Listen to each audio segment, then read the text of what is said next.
안녕하십니까. 뉴스데스크 강원입니다. 경찰 인력 부족으로 농촌 치안센터가 밤이나 주말이면 문을 닫고 있다는 소식 석 달 전 보도해드렸는데요.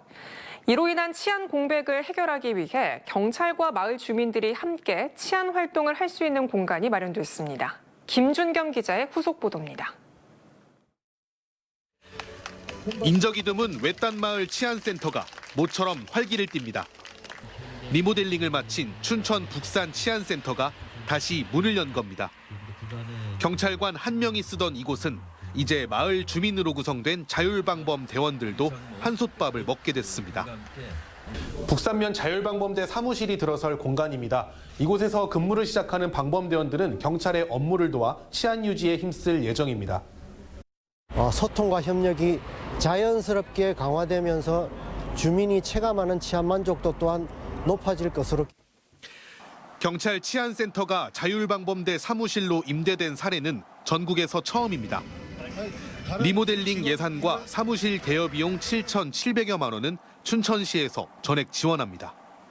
민과 관이 지역 치안을 위해서 적극적으로 협력하고 한 공간에서 일을 하는 새로운 모델입니다. 앞으로 전국적인 모델이 되지 않을까. 만성적인 경찰 인력난 탓에 20여 년 전부터 야간이나 주말에 문을 닫았던 농촌 치안센터. 이제는 경찰관 근무가 없는 시간대에 자율방범대가 대신 치안 활동을 할 수 있게 됐습니다. 구석구석 다 모든 걸 다 잘 알고 있잖아요. 같이 활동을 하면 길 어르신들 찾는 것도 더 쉽게 찾지 않을까. 두려움을 안고 밤을 보내던 주민들도 한시름 놓고 있습니다. 치안에서 많이 소외됐던 우리 북산면에도 이런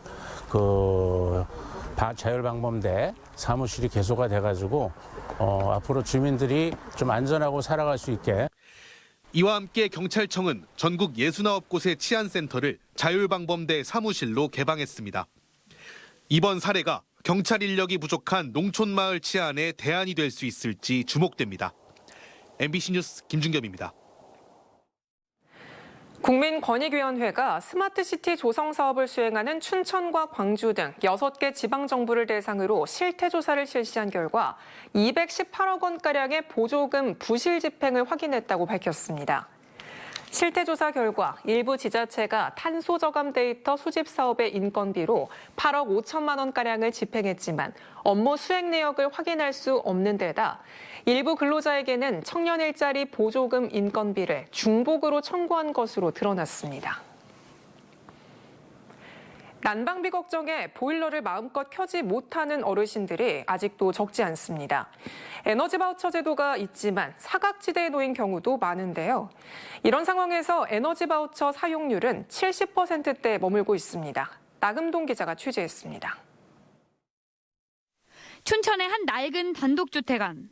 겨울이 되면 집 안으로 찬바람이 스며들어 하루 종일 커튼을 쳐놓습니다. 난방비 부담이 커 밤에만 잠깐 보일러를 켤 뿐 대부분의 시간은 전기장판에 의지합니다. 5일만 뗐다 하면요. 난방비 그때는 한 20만 원씩 나와요. 낮에 수치 여기는 안 떼지요. 여기도 안 떼요. 밤에만 떼지. 내가 돈을 댈 수가 없으니까. 할머니의 한 달 소득은 기초연금 30여만 원을 포함해 60여만 원. 1년에 10달가량은 쓰레기 줍기 같은 노인 일자리 사업에도 참여하지만 겨울에는 이 일마저 끊깁니다. 이런데도 부양할 수 있는 자녀가 있다는 이유로 기초생활수급자로 분류되지 않아 에너지 바우처를 받지 못하고 있습니다.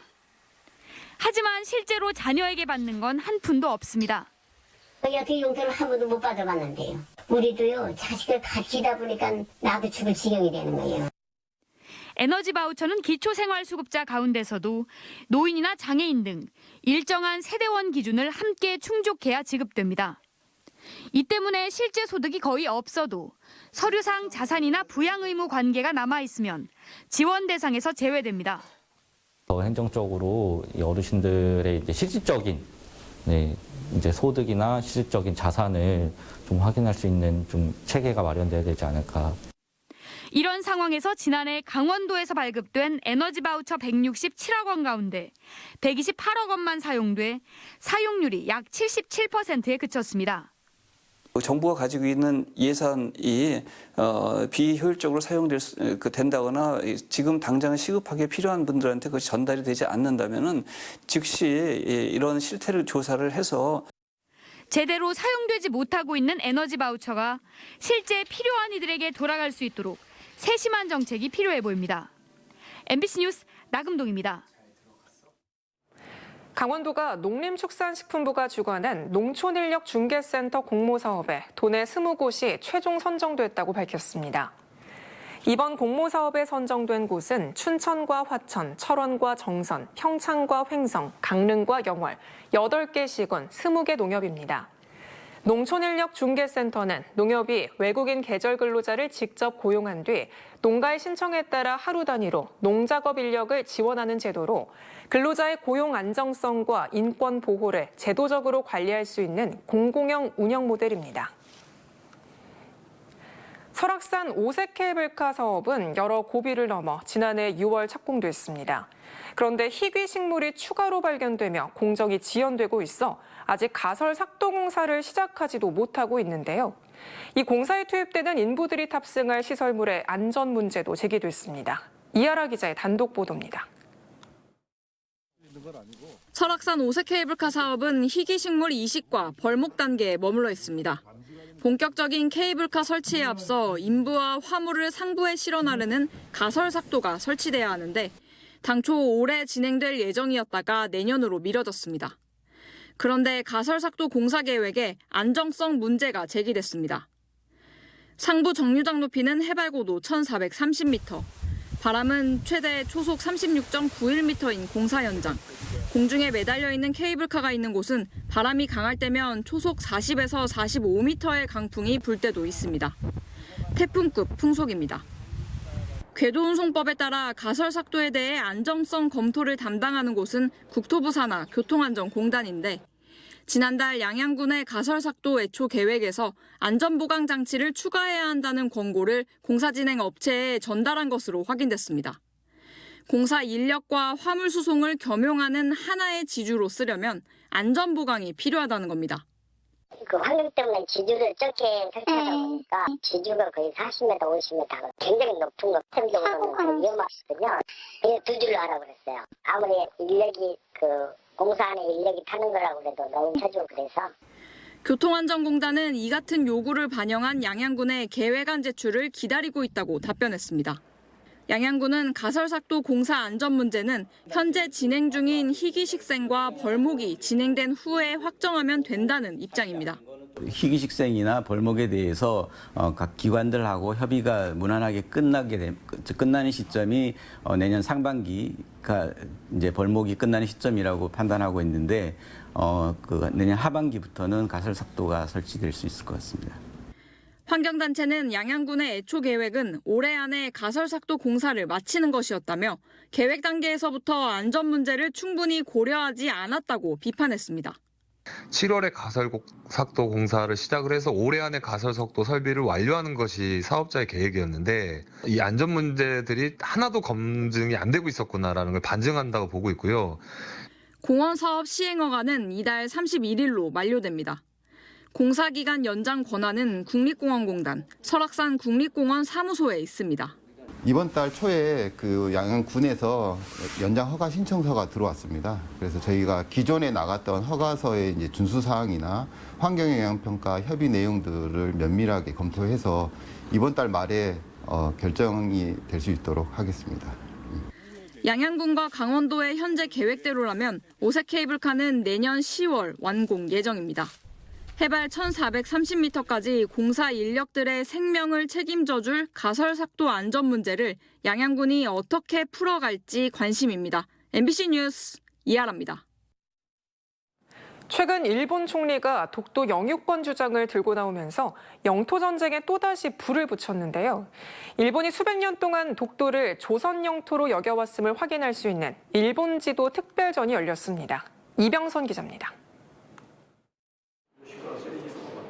조선의 국권 침탈이 한창이던 1895년 제작된 일본의 군사작전용 지도 일청한 군용 정도입니다. 조선 초기 목판 지도를 따라 그리면서 울릉도를 다케시마로 독도를 마츠시마로 바꿔 표기한 그대로 넣었는데 둘 다 조선의 국경선 안에 그려 넣었습니다. 동해바다에 국경선 그려진 지도가 세계적으로 없는 거예요. 국경선 속에 독도 울릉도가 다 들어간 거죠. 일본이 독도 영유권의 주요 근거로 삼는 시마네현 고시가 나온 1905년 이후의 지도도 마찬가지입니다.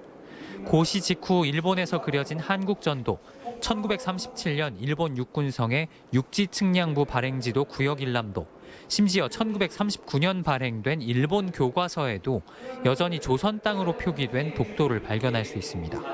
정말 독도를 영토로 편입했다면 일어나지 않을 일입니다. 조선, 울릉도, 죽도.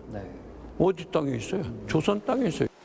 일본의 지도가 수백 년 동안 독도를 한국의 영토로 그려왔음을 보여주는 전시, 독도를 한국의 영토로 그린 일본 지도 특별전이 영월 문화예술회관에서 열렸습니다. 지난 10월 국회의원회관에서 특별전을 연 데에 이어 영월에서 한 차례 더 열리는 겁니다. 울릉도 서쪽의 우산도, 오늘의 독도를 그린 5장의 조선 초기 지도, 울릉도 동쪽에 독도를 명확히 그린 조선 후기 6장의 지도를 선보이고 일본이 오랜 기간 독도와 울릉도를 조선의 영토로 인식해왔음을 확인할 수 있는 다양한 일본 지도 또한 살펴볼 수 있습니다. 서양 지도가 일본 지도에 의존하면서 탐사 중에 울릉도 동쪽에서 발견한 섬을 주인이 없는 땅으로 인식해 새로이 이름을 붙였던 역사도 한눈에 들어옵니다. 적어도 400년 가까이 독도를 한국 거라고 차곡차곡 그려서 오히려 우리나라 지도보다도 더 확실하게 한국 거를 그렸어요. 또 조선 후기 지리학자 고산자 김정호가 각종 지리지를 집대성해 만든 대동여 지도도 실물 크기로 만나볼 수 있습니다. 최근 국내 여론을 들끓게 한 다카이치 사나의 일본 총리의 독도는 일본 영토라는 발언과 달리 일본의 지도는 수백 년 전부터 독도가 우리 땅임을 증명하고 있습니다. MBC 뉴스 이병선입니다.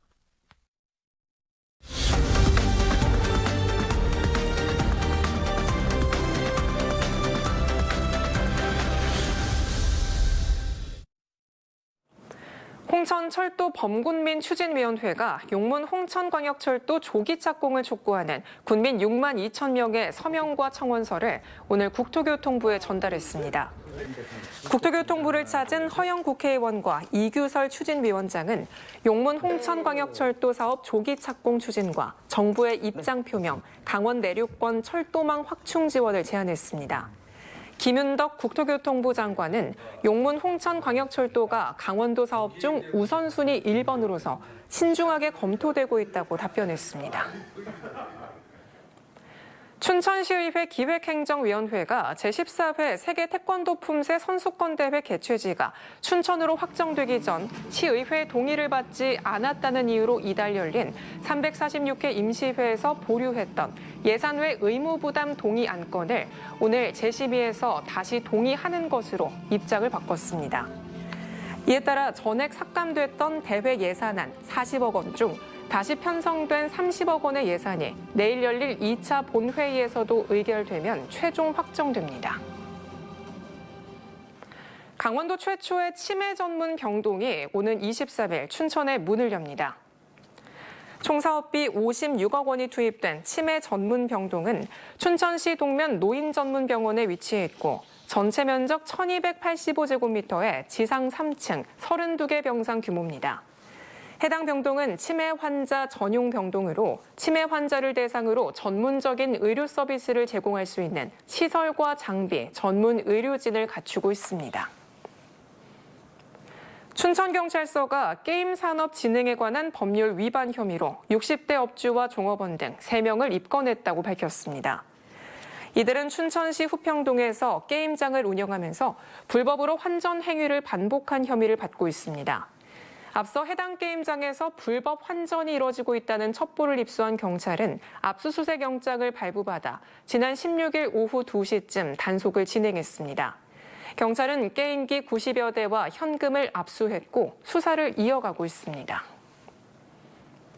법무부 청소년범죄예방위원 춘천지역협의회가 오늘 춘천 스카이 컨벤션 웨딩홀에서 범죄예방 한마음 대회와 청소년 장학금 전달식을 열었습니다. 행사에서는 범죄 예방 활동의 공로가 큰 청소년 범죄 예방 위원들에게 표창이 수여됐고 새롭게 위촉된 위원 11명에게 위촉장이 전달됐습니다. 또 춘천지검 관할 지역에 거주하는 장학생 50명에게 총 2,500만 원의 장학금이 전달됐습니다.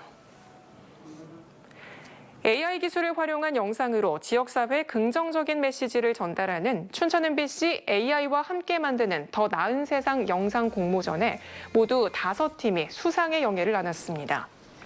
공모전 최우수상으로는 이영선 씨의 강원 5G가 선정됐고 우수상은 홍서아 씨의 강원 관광, 정필주 씨의 평화의 DMZ, 장려상으로는 손희송 씨의 강원 특산품, 조문희 씨의 강원의 축제가 각각 선정됐습니다.